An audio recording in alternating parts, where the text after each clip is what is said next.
토헤넴의 시간을 잘 통과하라라는 제목으로 하나님 말씀 증거하도록 하겠습니다. 이 땅을 살다 보면은 사건 사고가 끊이지 않는다는 것을 우리 느끼게 됩니다.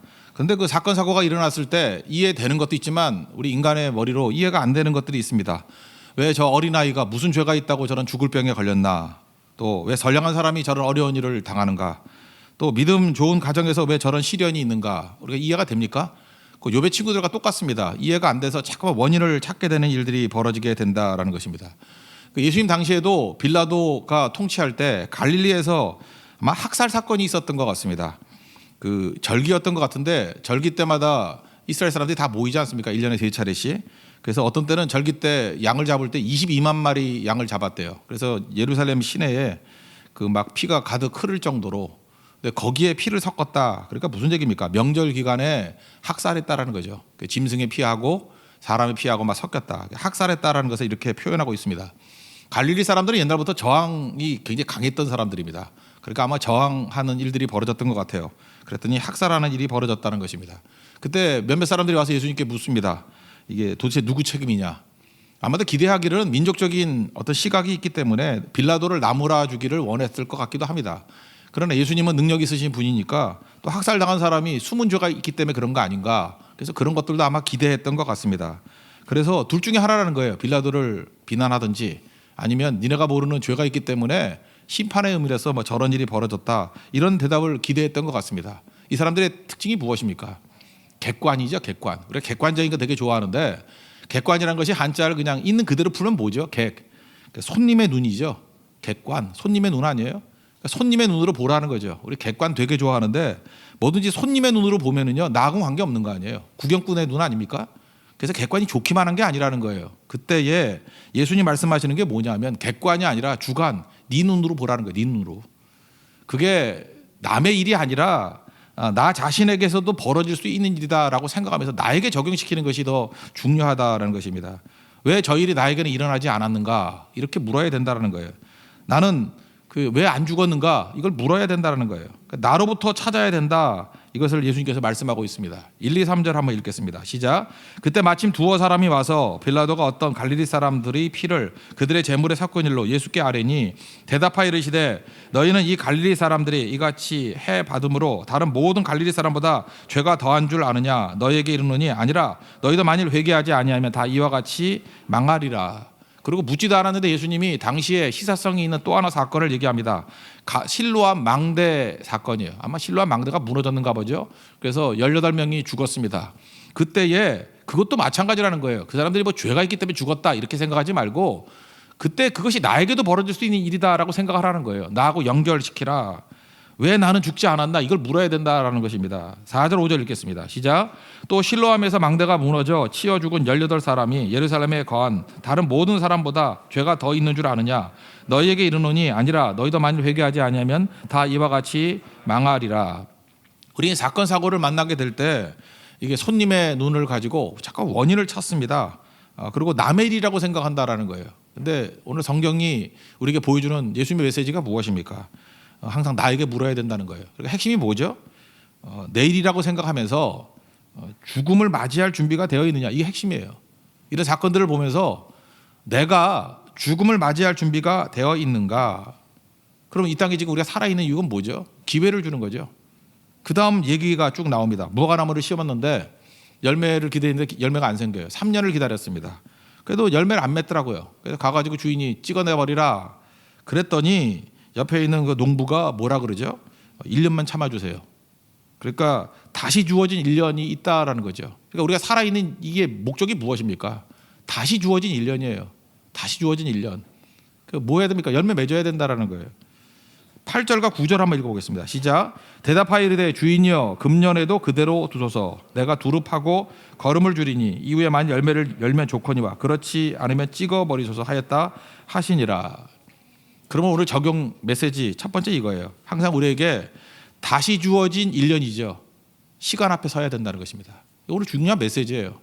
시간 앞에 서는 하나님 백성이 돼야 된다는 거예요. 다시 주어진 1년이라는 시간 앞에 서야 된다. 그래야 그게 내 사건이 된다는 거예요. 그게 내 문제가 되고 내가 하나님 앞에 서게 된다는 것입니다. 이거 뭐 신학적으로는 종말론적이라 그래요. 뭐 들어봤죠?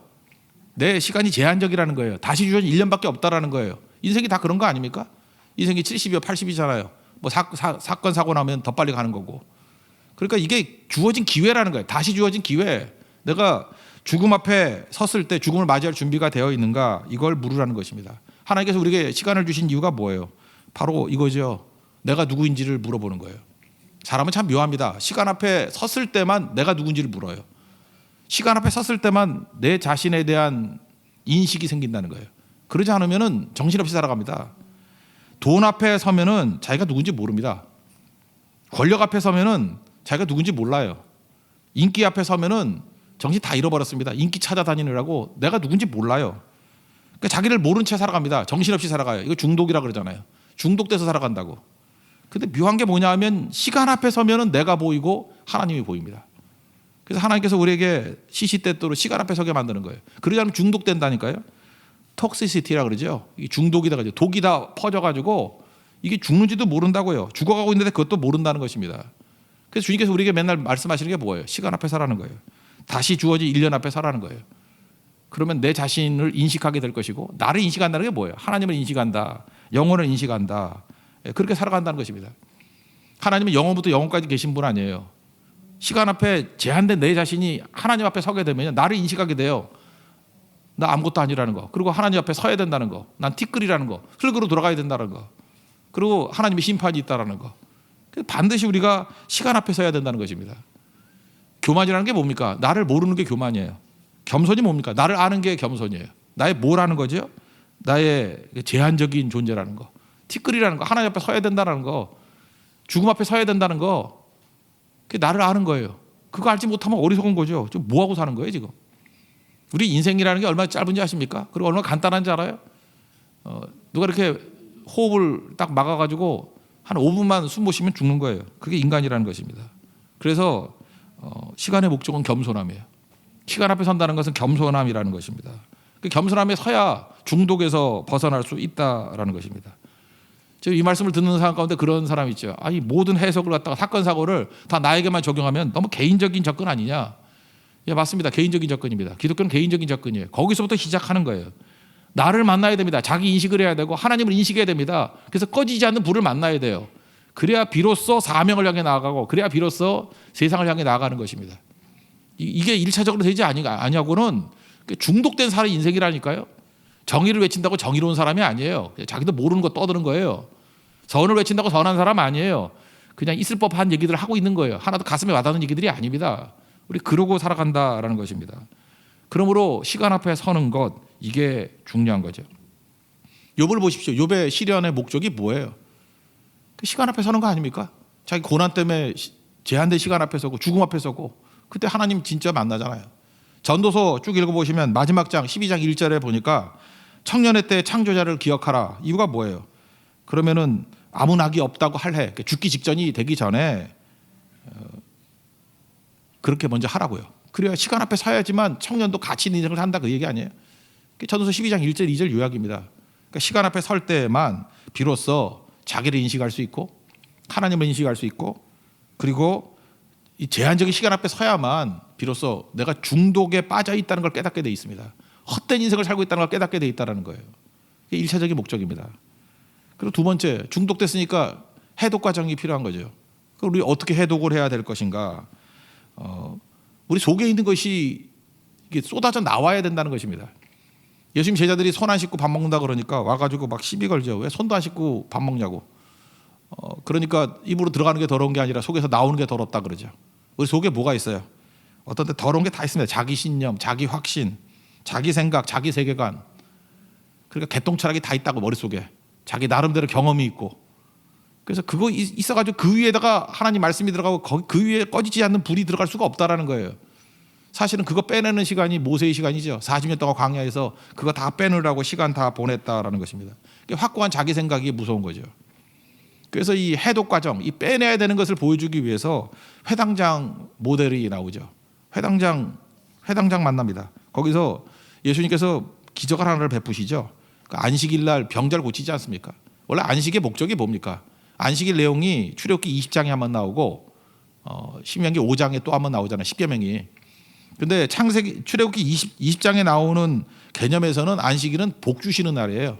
하나님께서 우리에게 복 주셨다. 그래서 출애굽기 20장 11절 보니까 복된 날이다. 복 주시는 날이다. 복이 뭡니까? 위로부터 내리는 은혜. 그래서 구약은 복이라 그러고 신약은 은혜라 그러고. 그 공급이죠. 하나님이 공급하시는 날입니다. 그래서 오늘 이렇게 안식하는 게 이유가 뭐예요? 모든 필요한 것들은 내 안에서 나오는 게 아니라 하나님께서 공급해 주시는 거라는 거예요. 은혜로 주신다는 거예요. 복으로 주신다는 거예요. 복 받는 날입니다. 그리고 안식의 목적이 무엇입니까? 신명기 5장에 가면요. 거기서 이렇게 얘기해요. 너희들이 해방되는 거라고. 애굽에서 종되었던 너희들을 여호와의 강한 손과 편팔로 인도하여 내어서 해방시켰다고. 그러니까 구원이죠, 구원. 그러니까 여기 보세요. 18년 동안 이게 꼬부러져 있는 여인이었습니다. 이 여자가 복 받아야 될 거 아니에요? 하나님이 복 받고 은혜 받고.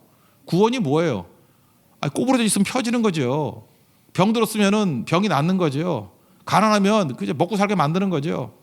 그 취업의 길이 막혔으면 취업의 길이 열리고 그런 거 아니에요? 지옥 갈 백성이면 천국 가는 거 아닙니까? 그게 구원이죠. 그래서 안식은 구원이라는 거예요. 그러니까 18년 동안 이 꼬부러져 있는 여인에게 필요한 게 뭐예요? 이 안식이 필요한 거죠. 안식에 뭐 해야 됩니까? 그래야금 복 주시고 하나님이 그를 구원해 주시는 거. 그런데 복 주시고 구원해 주시는 사건이 벌어졌을 때 그 여자는 영광을 돌리고 주변 사람들도 아마 그랬던 것 같아요. 10절부터 13절까지 한번 읽겠습니다. 시작.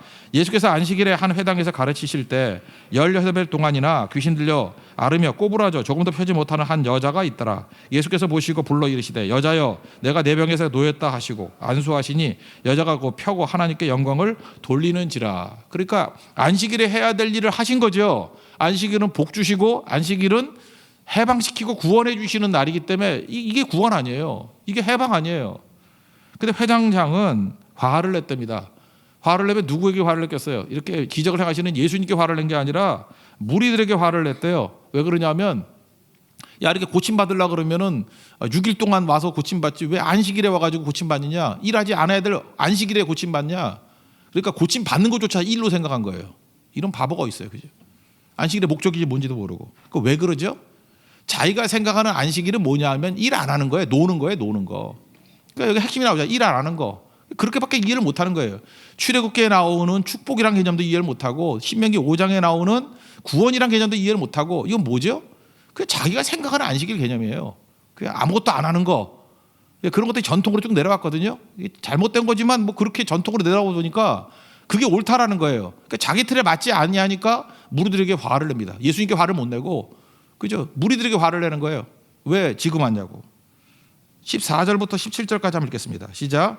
회당장이 예수께서 안식일에 병 고치는 것을 분내어 무리에게 이르시되 일할 날이 엿새가 있으니 그동안에 와서 고침을 받을 것이요 안식일에는 하지 말 것이니라 하거늘 주께서 대답하여 이르시되 외식하는 자들아 너희가 각각 안식일에 자기의 소나 나귀를 안식 외양간에서 풀어내어 이끌어가서 물을 먹이지 아니하느냐. 그러면 18회 동안 사탄에게 매임받은 이 아브라함의 딸을 안식일에 이 매임에서 푸는 것이 합당하지 아니하냐. 예수께서 이 말씀을 하시매 모든 반대하는 자들은 부끄러워하고 온 무리는 그가 하시는 모든 영광스러운 일을 기뻐하니라.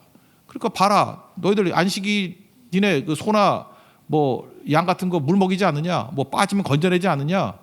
그게 복이고 그게 구원 아니에요. 짐승한테는 그렇게 하면서 왜 사람한테 그거 안 하냐는 거예요. 18년 동안 마귀에게 눌려가지고 어려움 당한 사람 복 주고 구원시켜 준 게 이게 당연한 거 아니야? 이거 기뻐해야지. 이걸 화를 내? 네 개똥철학에 맞지 않는다가 이거 화를 내? 요배 친구들 똑같죠. 자기들이 생각하고 있는 선입견이 뭐예요? 권선징악, 인과응보. 그거에 맞지 않으면 다 틀렸다는 거죠. 이런 깡통들이 어딨냐 그 얘기잖아요 지금. 우리가 지금 그러고 있지 않습니까? 고집불통이에요. 맞지도 않는 거 붙들고 그게 맞는지 알고 그러고 있다라는 거예요. 그래서 예수님께서 치유해 주신다. 예수님의 회복, 리스토어라고 그러죠. 리스토어. 이게 회복시키는 사역은 뭐냐 하면요. 우리가 생각하는 것 같이 아픈데 딱 고쳐주고 문제 있는 거 딱 고쳐주고 그런 게 아니에요. 사실은 원인 치료를 해줄 때가 되게 많이 있다. 원인 치료. 여러분 한의학 같은 데 그런 거 있지 않습니까? 오른쪽 어깨가 아파요. 오른쪽 아파서 잘 못 쓰겠다 그래 자꾸 왼쪽을 치료해요. 이유가 뭐냐? 왼쪽이 아프기 때문에 오른쪽을 많이 쓴 거래요. 그래서 오른쪽이 아프지만 실제로 원인은 왼쪽에 있다. 알 듯 모를 듯한 이상한 소리예요. 그죠? 그렇잖아요. 그 다음에 이런 거예요. 목이 아파요. 목이 아파서 가는데 목이 아픈 게 아니래요. 그러니까 무릎이 아프잖아요. 진짜 무릎이 아픈 거래요. 무릎이 뭐 퇴행성 관절염 뭐 이렇게 돼 있어. 류마티스 관절염. 그래서 무릎이 아프니까 아프면 사용하지 않으려고 그러잖아요. 그래서 무릎이 아프니까 사용하지 않으려고 하는 사람들이 꼭 어디가 아프냐? 골반이 아파요. 골반이 아프니까 또 골반을 사용하지 않으려고 잠깐만 하다 보니까 허리를 쓰잖아요. 허리가 아파요. 허리가 아프니까 허리를 안 쓰려고 잠깐만 노력하다 보니까 어깨가 아픈 거예요. 어깨를 안 쓰려고 노력하다 보니까 목이 아픈 거예요. 그래서 병원에 갈 때 왜 와요? 목이 아프다고 와요. 근데 그 사람은 뭘 다루고 있죠? 무릎을 다뤄요. 하나님께서 우리를 다루시는 방식이 그런 식이라는 것입니다. 우리 하나님 앞에 나올 때 최종적인 걸 들고 나와요. 하나님 목이 결립니다. 목이 아파 죽겠습니다. 목 고쳐주세요. 근데 주님은 목은 거들떠도 안 보고 잠깐만 무릎 같은 데 건들고요. 골반 같은 데 건들고 그래요. 그 하나님 도대체 뭐 하는 거예요? 거기는 안 아프다니까요. 안 아픈 게 아니고 목이 너무 아프니까 아픈 걸 못 느끼는 거예요. 근데 그게 치료가 되면 전체가 다 치료가 되는 거죠. 예상하지 못한 부분을 다루시는 하나님. 그래서 우리가 하나님이 우리를 다루실 때 원인 치료를 하기 때문에 이해가 잘 안 될 때가 많아요. 자기는 지금 썩어 문드러지고 있는데 그게 문제인지 몰라요. 그리고 죄져도 뭐 죄가 뭐 아픈가요? 그죠? 그래서 결과로서 우리가 괴로운 그런 어떤 외적인 것만 가지고 외치죠. 근데 주님 뭘 달아요? 거친 주의 십자가를 붙들고 죄 문제를 다루잖아요. 원인 치료. 그러니까 다르다라는 것입니다. 지금 출애굽의 과정을 한번 보시죠. 출애굽하고 난 다음에 홍해 건너고 출애굽기 15장에 가면은 광야 들어오고 난 다음에 수르 광야 들어오고 난 다음에 제일 먼저 접했던 게 뭐냐면 사흘 동안 물이 없어요. 그래서 마라라는 곳에 갑니다. 마라. 하나님이 우리를 인도할 때 내용하고 똑같아요. 이렇게 예수 믿고 난 다음에 이제 광야로 들어갈 때 마라라는 거. 마라의 뜻이 뭐예요? 쓰다는 거죠. 쓴물이 나는 거라고. bitter water, bitter water, bitter water. 쓴물. 우린 쓴물 그래가지고 이게 물이 맛이 없는가 보다 이렇게 생각하는데 이걸 또 해석을 해보니까 그렇더라고요. 당시에 거기 있는 물들을 보면은 이 물 가운데 이렇게 미네랄 워터 중에 이렇게 뭐가 많이 들어간 게 있대요. 칼슘도 좀 들어가 있으면 좋고 적당하게 마그네슘도 적당히 들어가 있으면은 미네랄 워터이기 때문에 좋대요. 근데 거기는 뭐 이렇게 사해 지역이기도 하고 뭐 이렇게 증발도 많이 되기 때문에 이게 좀 농도가 진할 수 있죠. 그래서 고칼슘, 고마그네슘이 들어가 있는 물을 먹으면요 토하게 된대요. 먹으면 토한대요. 그러니까 마라의 물, 쓴물은 어떻게 보면 쓰다가 아니라 먹긴 먹어요. 먹었는데 어디서 쓰냐면 입에서 쓰기보다는 속에서 쓴 거예요. 속에서 써가지고 부글부글 해가지고 토하게 만드는 물이에요. 그게 쓴물이라고. 먹고 토하게 만드는 물. 잠깐 토하게 만드는 물. 그러니까 하나님께서 왜 토하게 만드는 물, 흡수가 안 되고 토하게 만드는 물을 먹게 만드셨을까요? 우연히? 아니죠. 모세가 인도했다 그랬어요. 모세가 인도했다는 건 무슨 얘기입니까? 하나님께서 인도하신 길이라는 거죠. 거기까지 가게 된 이유가 뭐예요? 그 하나님께서 마라의 물이 필요하기 때문에 그런 거라고요. 우리가 하나님 앞에 쓰임받기 위해서는 토해내는 과정이 먼저 필요하다는 거예요. 마라의 물이 필요하다는 거예요. 애굽에 살았습니다. 애굽에 살다 보니까 그들이 기준이 없죠. 부정한 거, 정결한 거 구분이 없어요. 그냥 애굽적인 거 다 먹고 있었어요. 그리고 걸핏하면 애굽으로 돌아가자 그러잖아요. 그러니까 그 애굽에 그 노예 근성이 있는 거예요. 애굽에 대한 향수가 있는 거예요. 세상적인 게 있는 거예요. 하나님 백성 만들 수 있습니까?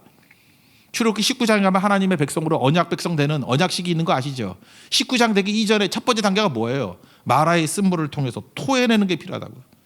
이 토해낸다라는 것과 요즘 현대어로 제일 비슷한 게 디톡스. 디톡스가 뭐예요? 해독작용. 몸 안에 있는 독소를 뽑아내는 거라며요. 뭐 그런 거 먹대? 뭐 디톡스라 그래서 뭐 먹기도 하고. 그러니까 뭐 여드름 나는 것도 없어지고 뭐 피부병도 없어지고 간지럼도 없어지고 뭐 그렇게 하는 얘기도 들어봤어요. 여러분들 디톡스 해보셨어요? 우리 인생 가운데 이 독이 있어가지고 우리를 하여금 이렇게 속을 망치게 만드는 것들이 있다라는 거예요. 그때 아무리 좋은 거 들어가도 소용이 없다라는 거예요. 주님께서 먼저 마라로 이끄셔서 쓴물 가운데 마시면 토하는 거예요. 다 토해내게 마셔야 돼. 다 토해내고 난 다음에 물론 거기 나무 던져가지고 이제 마시게 돼 있죠. 그 다음에 엘림으로 가가지고 12나무가 있고, 그죠? 70개, 12샘이 있고 70개의 나무가 있는 뭐 이렇게 좋은 곳이라는 거죠. 생수로 퍼먹이시는 일들이 있더라는 것입니다. 그게 여호와의 치유예요. 여호와 라파, 치유하시는 하나님. 그 리스토링 그러면은 이거예요. 토함이 있고 체험이 있는 거예요. 하나님께서 여러분들 고난 가운데 이끄실 때 어떤 땐 그러죠. 왜 나를 갖다가 믿는데 왜 이런 데를 이끄시지? 초신자들 그럴 거예요. 주님, 내가 주님 잘 믿으면 잘 될 줄 알았는데, 근데 반드시 뭐 이렇게 내시경 할 때도 뭐 대장 내시경 할 때도 이렇게 먹고 다 빼내는 거 하잖아요, 그죠? 디톡스 빼내는 거예요. 다 토하게 만드는 거. 인생을 살다 보면 어떤 분은 남자친구가 최고다 그런 사람이 있어요. 남자친구의 물을 마시고 있어요. 여자친구의 물을 마시고 있어요. 저 사람 없이는 못 살아. 채워집니까? 그거 가짜거든요, 사실은. 그게 가짜일 수 있다. 그러면 갑자기 헤어지게 만들어요. 헤어지게 만드는 게 뭐예요? 디톡스. 토하는 거예요. 마라의 쓴물이에요. 그럼 뭐 괴롭지요. 아니 도대체 이걸 왜 다 토해내게 만드는지 모르겠다고. 그래 예수님으로 채우게 된다고요. 어떤 사람은요 사업의 운물에 빠져가지고 사업이라는 물에 빠져가지고 사업밖에 몰라요. 뭐 주일성도 못하고 돈 버는 게 정신없이 간다고. 그게 지금 중독되고 있는 걸 모르고 있다고. 자기가 지금 썩고 있다는 걸 모르는 거예요. 근데 어떨 때 산산조각이 나버리잖아요. 그죠? 다 토하게 나버리는 거예요. 다 토하게. 아무것도 없게. 그래서 하나님 앞에 정결하게 만드는 거죠. 그래 예수님의 빛으로 채워지는 거죠. 그러니까 이 말아있은 물은 반드시 우리가 통과해야 될 과정이라니까요. 토해내는 과정, 토소라는 과정이에요. 어떤 사람은 이 사람 없으면 안 된다. 자기가 의지하는 거 있죠. 의지할 게 아닌데 의지하면 어떻게 해요 그거? 그래서 말아있은 물을 마셔가지고 다 토하게 만드는 거예요. 다 토해내게. 그리고 예수님의 꺼지지 않는 불꽃으로 채워주신다는 것입니다. 그래서 우리는 기대하죠. 주님 주시옵소서. 주시옵소서. 그런데 주기보다도 자꾸 토하게 만들어요. 그래야 비로소 채워질 수 있기 때문에 그렇다라는 것입니다. 그래서 토해냄의 과정, 이건 해독 과정이에요. 이건 디톡스예요. 지금 이 회당장이 못한 게 뭐예요? 토해내는 과정이 없으니까. 예수님의 이 놀라운 기적과 은혜, 구원의 역사, 축복해 주시는 장면을 보고도 하나도 누리지 못하잖아요. 왜 그래요? 회당장같이 되시겠습니까? 여러분의 말아있은 물이 필요합니다. 토해내야 돼요. 다 토해내고 난 다음에 그 다음에 하나님의 채우심이 있죠. 비움 다음에 채움, 그 다음에 나눔이죠. 그 다음 나오는 비유가 뭐예요? 회당장 이 사건 다음에 나오는 게 하나님 나라는 이것과 같다. 두 가지 얘기했죠. 겨자씨 같다. 작은 생명이 있으니까 작은데 엄청 커지는 거. 누룩 같다. 이게 뭐 소다 아니었어요? 베이킹 소다.